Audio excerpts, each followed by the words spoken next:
We'll do a little video before we come to you. Okay, awesome. All right. And I'll count you down every step of the way. Thank you. All right, ladies, we're going live with the, you got it. Going live with the opening graphic in 5, 4, 3, 2. But you are, Blanche. You are stuck in this house.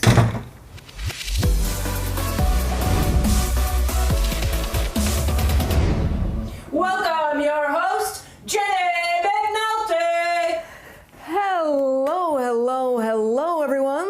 This is the InHouse Comedy Chat. More than a talk show, we are energizing your mind, body, and spirit. I'm your host, comedian Jennie McNulty. We're coming to you slightly delayed today with a technical difficulty, but it is going to be worth your wait. My guest today is Dalila Ali Rajah, an amazing actor, activist. She's got all kind of wonderful performances and things to tell you about, and she is part of the big Cicely Tyson tribute show today. As you know, we're honoring pioneers during Black History Month, and Cicely Tyson was certainly one of them. Dalila toured with the fabulous Ms. Tyson on Trip to the Bountiful, so we're going to hear all about that, and we'll hear what Dalila's got going on. But first, my thoughts, and don't forget to stick around. We are going to still take our walk on the beach. Even though we're late, we're still taking a walk, and you're going to join me. So here are my thoughts today. Happy Friday. Happy Friday. And it is a happy day. They kicked Chubby Ann Coulter out of her positions in Congress and all of her committees.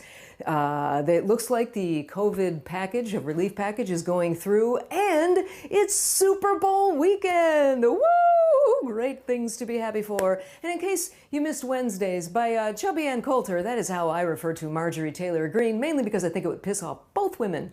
But really, seriously, they were putting her on the Education Committee. This woman chased down and taunted a teenager. I don't care about something horrific, but I don't care what it is. No one that taunts teenagers should be on the Education Committee. You might as well make a Kardashian a librarian, for God's sakes. And speaking of the teenager she chased, David Hogg, by the way, he and a software engineer are teaming together to form a pillow company to compete with the MyPillow guy. Gotta love this new youngster generation, don't you? And finally, I have never been more proud to be a card-carrying SAG-AFTRA member. A little while ago, because of the insurrection and his part in the insurrection, and the fact that SAG also represents journalists and news people, they asked for the resignation of Donald J. Trump from SAG-AFTRA. And he wrote this pithy little thing where he said, "Who cares? Basically, I don't want to be in your group." And then he went on talking about all his wonderful movies. And at the end, he finally said, "You have done nothing for me." And this is what made me so proud. SAG-AFTRA's response: thank you. You gotta love it, don't you? Oh my goodness. My fellow SAG member today, Dalila Ali Rajah, is absolutely amazing. You have seen her all over television. She's been in commercials. Sheila and I are always watching TV going, hey, there's Dalila. It's fun to always see her pop up.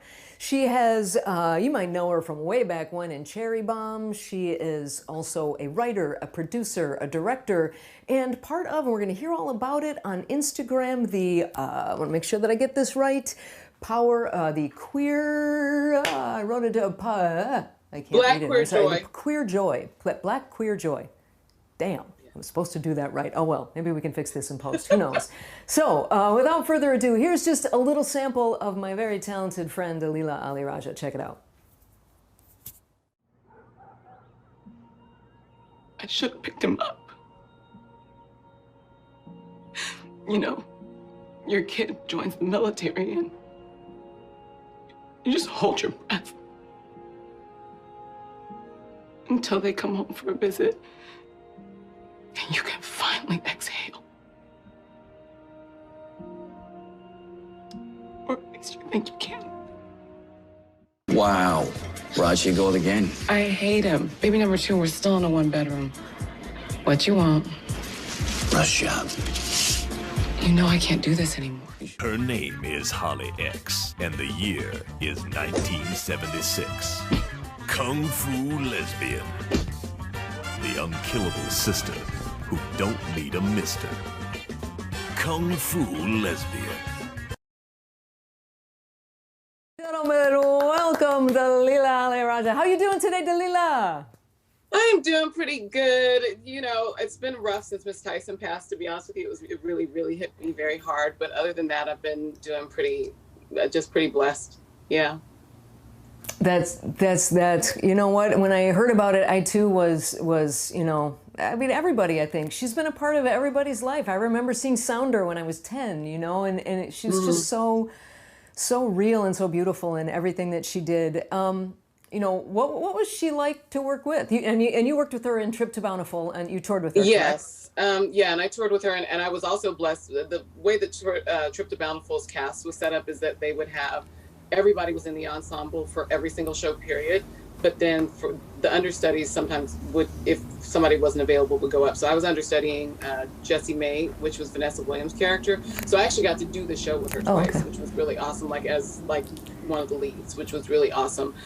She's incredible to work with. It's literally a master class every single day, masterclass. And yeah, she can be fun and funny. She also was very anchored and strong. She really didn't take any crap for anything. She had a very high level of her and awareness of her self-worth while also being gracious, which was really lovely. So she made sure that she kept herself safe, and she was, you know, aware of her time, but then also laid it all out on the stage every single night. She literally did not miss a single show. She's in her 90s. She never missed a single show, the whole run of the show. She's just incredible. I was really grateful, doing the performances with her. When you're an understudy, you're basically trying to make sure you at least hit the notes of the original performance so it doesn't throw the other actor off. But I was able to add in some of my own things, and it was really interesting to see how different her Carrie Watts was with me than it was with Vanessa. She was much more, she was spicier. Her Carrie Watts had a little bit more fire in the shows with me than they did with Vanessa. She had a little bit more gentleness in it, but she's one of those people that whatever she came into the theater with, she would use it in her work. And it's seeing somebody do that, and you could watch them doing it. They always tell us to do that, but it's very different when you actually see, maybe she came in and she was a little bit more tired on one day, or maybe she was a little bit more peppy on another day, and seeing how it transforms how she embodied the character, but that it was always believable, it was always in line still with whatever that authentic, true center of the character was. Yeah, I don't even know, she was just amazing, and she loved Phoenix. It was so funny, she met Phoenix on opening night, and after that just always asked me about Phoenix and asked, how he was doing and that sort of thing. So she loved kids, she loved the young people, and really encouraged them around whether they wanted to perform or do their art or that sort of thing. She was really a voice about that too. Talked to Phoenix about what he loved to do, and really kind of encouraged him around that stuff, which was lovely too. That is wonderful. Not surprising. That sounds like something. I mean, not that I know her at all, but what was it like for you? I mean, you've done a lot of things, Dalila. It's not you're a rookie in the game here, but that still had to be a little bit intimidating that first time you met her. What was that like? It was the whole thing was actually kind of it was a very new experience for me to be in a cast with that many well-known people at one time too. For her, you just try it's that walking on eggshells a little bit at first, trying to figure out what's the best way to interact with people and to be respectful but also kind, and also create the synergy of a cast. She made it possible for me, literally possible for me, to be in the field I'm in. Not even just she broke down so many doors and created so many lanes for us, even the natural hair movement, what she said that she was willing to play and what she wasn't willing to play. The way that she voiced things is really carved the path that I walk upon in all of my career. So there's something that I think is not even, I don't know if I can describe it, to be actually working with an opposite and having an artistic exchange with someone that made it possible for you to be where you are. And I have to say, one of the best compliments I think I've ever gotten, that maybe stay that way till the end of my days, but when we came off stage, she didn't say anything to me between shows. We had 2 shows in a row, So like between shows, she didn't say anything. She just went to her dressing room and got ready, and then we did the show again. But when we got off stage after the first, after we finished the curtain call, she just grabbed both of my arms and she said, "Well, you just jumped right into the fire, didn't you?" I was like, it's the material. Oh. I was like, that's like literally for that woman to say that to me about my performance and like to affirm it. And from what I hear, she was not always like that with all the understudies that she had.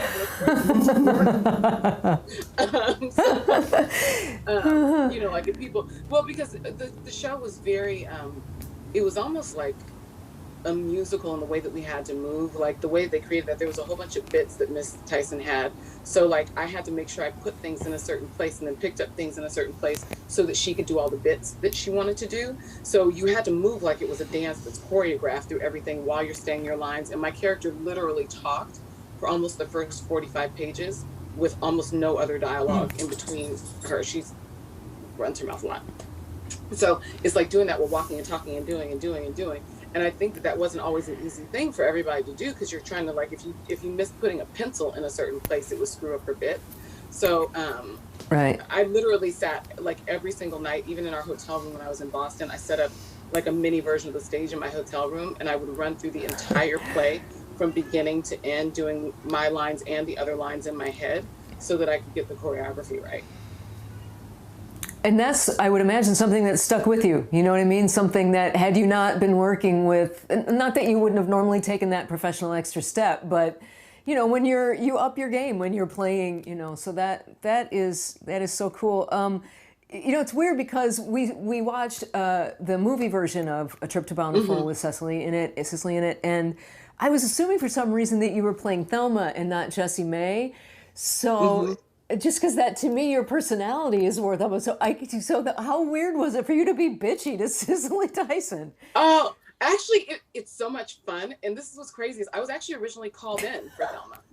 But then they decided to in the audition at the callbacks, literally I did the Thelma callback, and then I went out and they said, hold on. They're like, would you be willing to read for Jessie May? We'll give you a few minutes to look at the sides, because I hadn't looked at any of it. They handed me 8 pages of material that I had to bring back into the audition room. So like I sat with it, but I had a pitch meeting right after that for another TV show actually. So like I couldn't like take a lot of time with it. So I was like, I just gotta like go in there, do it, and then just like whatever. But she's fun to play. Like she's like, Jessie May is like haughty, and like I feel like she's the type of person that would like be watching like Real Housewives of Atlanta every day. Like that's like kind of like her thing, you know what I mean? Drinking her Coca-Cola. And the thing with Horton Foote is Horton Foote always wrote in a character that was, I think she's based on one of his aunts, but she was a Coke addict. Because you know Coca-Cola used to actually have cocaine in it. So like there were like women and men, everybody who was like drinking the Coke, and because they were addicted to it. And if they were running on their day and they had run out of their Coca-Cola, so like you see it in like the film and the play, like you see how much more bitchy that Jessie May gets when she's run out of her Coke and she needs to go down to the drugstore to get her Coke. You know what I mean? Like she's like hyper, like she's high all the time. It's wonderful. It's wonderful. We have a clip of her talking. I think it's actually 3, Sheila. It's a clip of her talking about her career as a platform and how she chose her roles. So let us show that. Witnessing certain things, after experiencing certain things in my career, I realized that I could not afford the luxury of just being an actress. There were certain issues that I wanted to address, and I chose my career as my platform. Did working with someone who looks at their job that way, did that affect the way, because you're an activist as well, and I'm sure that you were before 2014. Oh yeah. How did it affect you? You know what's interesting is that I didn't know that part about Miss Tyson other than what I'd seen her demonstrate. I hadn't heard her talk about it. I made a point to not watch Miss Tyson or Vanessa's masterclass until after the show, because I wanted to get to know them like personally versus what I learned from some interview that I'd watched. But once I finished the show, I watched both of them on the way back home from the final show on the plane. And I found that me and Miss Tyson had so many resonant things in common about the way we walk through the world and our journeys in life, which I thought was so interesting for me, because I didn't realize how much of it was mirrored until I read, like actually listened to her talking about her journey and how she uses her intuition, and, you know, how some of the things happen with her, like where she, you know, had straight hair at one point and she cut it off, and the person like almost refused to cut off her hair because they were like, no, nobody wants that, because Black women always had their hair straight. Then she said, no, this is what I want, because she was playing a character who was an African character for a TV show. It wasn't Roots, it was something else, it was before Roots. And she showed up to set with it all cut off on the day that they were to shoot the thing. And the directors did, thank God, because sometimes people don't want you doing stuff like that. But in this case, the director was like, I wanted to ask you to do that, but I, you know, didn't have the courage. And she's like, this character would not have this straight hair. Yeah, she's very much so like sometimes like a, not completely like method, but it was like they tell, Holly Foote tells this great story. It's Horton Foote's daughter. She's the one that Miss Tyson always talks about. She had invited her to dinner and then offered her this role. And Holly said that her father would not have wanted anybody to play that character besides Miss Tyson. But she tells this story about how Miss Tyson's most of the time is vegan. And she does like these shakes every day, and she has like these certain things that she does, like a whole routine about had a whole routine for her skincare, her food, all that, right? And there's this famous place in Houston for fried chicken that they were going to order for everybody when they were filming Bountiful. And they didn't order her any at first. They didn't put her in the order, and she's like, why was I not asked if I wanted some chicken? They're like, well, Miss Tyson, you're a vegan. She said, I may be a vegan, but Carrie Watts is not. And they're like, okay, we'll go get you your chicken. Carrie Watts wanted her fried chicken.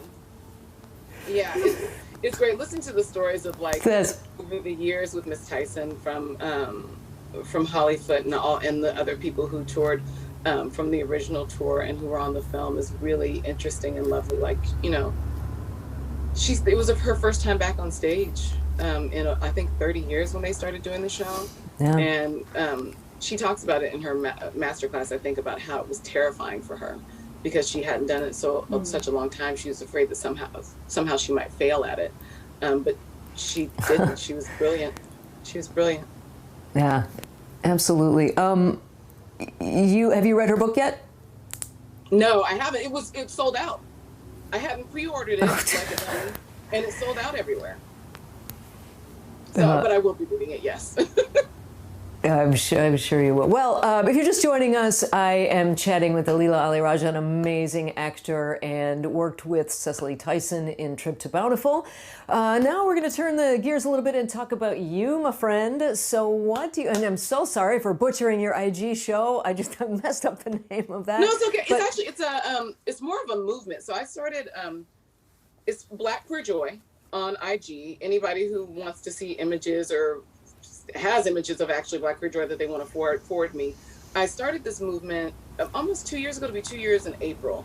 And I just I kept it secret for like a year and a half. Like it was like my little thing that I did because I wanted to kind of shift culture around it and build a tolerance for joy, especially for people at the margins and Black queer people. I watched the film Rafiki, which is a beautiful film. Me and my trans son went to go see it. And I remember there was a part where there's like a joyful moment happening. And I had the thought, I was like, something bad's about to happen, right? And then my kid said out loud, oh, that means something bad is going to happen. And I had this thought, I was like, why are we trained like that in our mentality of the way we see the world? And especially like in stories where we're given so much trauma as Black people, queer people, that we wait for the other shoe to drop. And like, what does that do to our bodies and our minds and our spirit? And how can we create that in our lives if we don't have a tolerance for joy and an energy resonance for consistent joy, so that we can keep moving forward and expanding in that way? And so I was like, I'm going to start something. So I was like, is there somebody already doing Black Queer Joy? I was like, no, they're not. So I just started posting pictures. And it was so strange because when I first started, it was really actually hard to find photos and images on people's sites, because what most people posted was things of them being like hard or whatever. Like it's like the defense mechanism around we're strong enough, we're resilient, we can fight you, we can, versus seeing the revolutionary act it is to be joyful when we're at the margins. Like that's a revolution. When we've been as oppressed and as traumatized as we are, living in our joy it's a protest. It's a revolution in and of itself. But then as I started doing it, I found more and more people have found the page, and more people start sending me stuff or like tagging themselves and stuff so that I can amplify these other images of Black joy and Black queer joy so that people see themselves in a different light. And especially during this last year with COVID and all that, I found a lot of people coming and saying it really has helped them. It's helped them to get through the times and the years, and to see that, these moments will pass, or if they just needed a little uplift, just going through the photos where they're being affirmed is something that's really big deal for them. It's something that I eventually want to expand even, bigger. And it's something that's a through line that runs through stories I like to tell too, like this kind of affirming thing of expanding joy, and like not always being about like what horrible thing is going to happen next. When we can finally be in public together, hopefully we can start doing like events or things like that, or doing focuses on other things that amplify joy. That's awesome. I just love your spirit and your energy, Dalila. Your wife, Connie, she is a photographer, and so I know you guys have done a lot of other projects together, and you're doing a lot of writing right now, and you're doing a secret project that you can't tell us about with David O. Russell. How much can you tell us, or is that it? I literally can't say anything. Like literally everything is secret. Like, and it's just all, it's secret. All of it's really secret. Like it's in the trade, like a little bit's in the trade, so you can, like, if you went to like Deadline, you can see the little bit that's allowed to be public, which is basically that there is one. There is one. That's it. Well, I wanted to talk to you about Phoenix too. Did Phoenix go to college? Do you have empty nest, or do online. No, he's online in college because of COVID. Okay. He was thinking about moving to DC this semester, but then decided to wait until he can actually move on campus. So, but he's getting at least somewhat of a college experience. They still got classes. They've got online class like everybody else does. He's still plugging away at his animation degree and doing really well. Did really well last semester. He's doing well now. He's continuing on his journey. He's an ambassador for the freshman class to their basically their equivalent of a GSA, which is called Cascade. And they're one of the oldest HBCUs to have, like, they're one of the oldest GSAs on an HBCU campus. Howard's one of the first campuses to have affirming and supporting things for LGBTQIA plus folks. And so they do a lot of activism in helping move the needle forward in the Black community around queer issues, which I think is fantastic that he immediately got involved and interviewed, and now he's on the board. I was like, okay, kid, keep it going, keep it going. Our whole family is activists, though, so it's not like it's like my dad was an activist. I'm like my aunt, my mom, like everybody's been kind of that type of people. It's kind of bred into us. Well, thank you for it. Thank you for it, and if I can ever help in any way, just please let me know. I always ask my guests before I let them go, because we're about to go take a walk on the beach, and nice. I use exercise for me to kind of get my mind a little bit lifted. So when you're feeling down in the dumps, what do you do to lift your spirits? Champagne. No, I'm just kidding. I sometimes. That's a good answer. Sometimes dancing, but if you're talking just body movement things, sometimes dancing. I'm not really. Whatever you do, whether it's champagne or whatever, what do you do to get? Some people it's meditate. Sometimes it is champagne or tequila. Sometimes it's meditating. Sometimes it's finding something that is magical to watch on television that like delights me. Like I love witchy, fairy, magic-y type of stories. So like right now, Discovery Witches is giving me my life. It's back on again. It makes me very happy. Fate, the Winx tales about the fairies, which I'm mad that they whitewashed some of the characters, but I am enjoying the story and I love that they're fairies. Like I like stuff like that, so it kind of really delights me to do that. Sometimes me and Phoenix will pick a show and then we'll start binging it together, which I also adore. fire makes me very happy. So sometimes me and Connie will sit in front of the fireplace and just like either chill and talk or pick something to watch. And again, we'll binge something that like makes us happy. Watching things because we can't travel right now, where I can see Europe because usually we go every year to see Connie's family, and this year we can't. Watching like Riviera on Sundance, where I can see like the south of France and the beaches, makes me very happy. Sitting in my garden too. You know, I have a garden that we, as COVID's gone, we've really done stuff to kind of bolster our garden outside area so that we had some place where we could breathe fresh air. So like looking out for hummingbirds and listening. We have a Buddha fountain out there, a pretty big one that I'll sit next to. In the evenings, we have like strung up lights all out there and like little flameless candles that come on at a certain time. So it looks like kind of like a little fairy wonderland under our tree.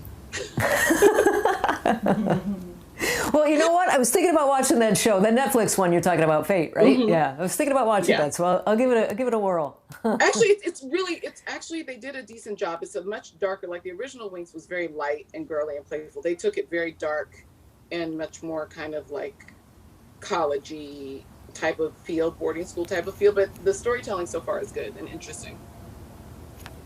All right, well, we'll check it out. Well, thank you so much for sharing your stories with us.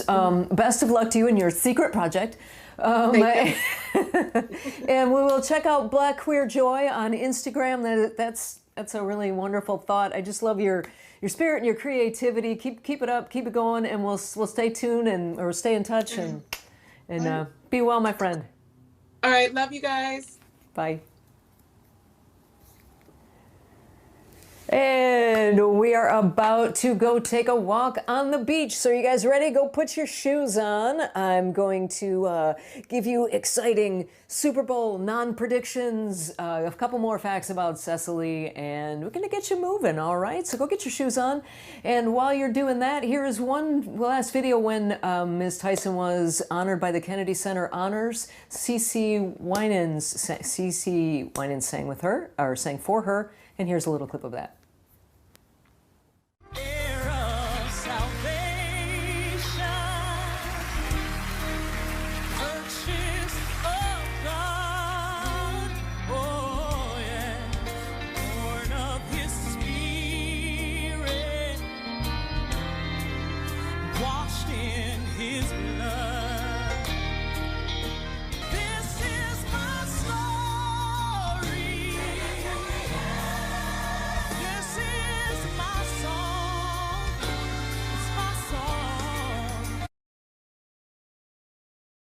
Are you ready to take a walk on the beach? Don't you feel just happy and inspired by that? What a lovely person. Well, they both are. I love my friend Dalila and Cecily. So let's go. Let's get up. Come on, everybody. Get off your chair. Get off the couch. Get out of bed. Let's go. Let's get some movement in, shall we? Let's do our walk. And, you know, Dalila mentioned that she was very, kind to her son and was interested in his education. She actually started a school for elementary and middle-aged students, and a school for the arts in New Jersey. She was the first African-American woman to win an Emmy for Best Actress. And like I said, we all know and love her. So I have put on the group page, it's an interview with Gayle King, one of the last interviews that she did, and it's pretty interesting. So when we're done with our walk here, you can zip on over to the group page and it will be there for you where you can take a look. I will also have a recipe on there for some vegan chili, right? You heard it. How does a woman get to be 96 years old? You heard her say it. She's vegan, right? Okay, once as an actress, she's eating chicken, but for the most part, she's vegan. It's a good, healthy thing. So when you're making chili this weekend for the big lesbian high holy day that Super Bowl is, you can have some vegetarian chili. Alrighty then. So also, I've got another little clip here for you. I'm going to give you a sneak peek of a commercial with Jill Biden is doing a commercial during the Puppy Bowl, because I know not all of you like football, not all of you are going to watch the Super Bowl, and some of you might be watching the Puppy Bowl. So here's a sneak peek at one of those commercials. I'm Jill Biden here at the White House with our two dogs, Champ and Major. For a lot of us during this pandemic, our pets have been such a source of joy and comfort. and maybe a bark or two on a video conference. The unconditional love from a dog is one of the most beautiful things on earth, and we owe it to them to keep ourselves healthy. So please keep wearing your masks, even when you're out walking your dog. Right, guys? Hey, cute, wasn't it? Doesn't it just make you feel happy there's dogs in the White House again? And it gave me an idea. You know, you heard Jill Biden say to wear a mask, if not for yourself, do it for your dogs. I think that's a new tactic I'm gonna take with you guys. I want to get you up and walking and moving. Not for me. Don't walk for you. Walk for your dogs and your cats. You wouldn't want to die, and then your poor dog would be there in the house and you'd be dead. He'd starve to death. Get up and walk and get healthy. So you do it for your animals. And did you know, if you were to die in your house, I don't know how they figured this out, but apparently your cats would eat you before your dogs would. Don't know about that, but that's what they say, and it's probably true. So here you go. Here's my Super Bowl prediction. The winner will be either the Chiefs or the Bucks. I don't know. To be honest, I think it's gonna be a really, really good game. I'm pulling for the old guy, pulling for Mr. Brady, but I'm happy either way because I think the Chiefs are an awesome team. So I really kind of don't have a prediction. Here's the deal. I'm leaning toward Tampa Bay because the offensive line has got 2 injuries right on the end, so both of their starting offensive guards, or their tackles rather, are out, which means Tampa Bay's defense is going to come in on Patrick Mahomes. Except that's when he's really good, when he gets outside. I don't know. Just have fun. Just watch it and keep walking. Now zip on over. Don't sit down. Don't sit down. Zip on over to the group page as soon as we're done here, and you got a nice interview more about Cicely Tyson, and you'll get your 15 minutes in. Good for the head, good for the heart. I want to thank my fantastic, wonderful guest, Dalila Ali Rajah. Please do check her out. Check out Queer Black Joy on her Instagram page, and check out all of her work. She's such a talented actor.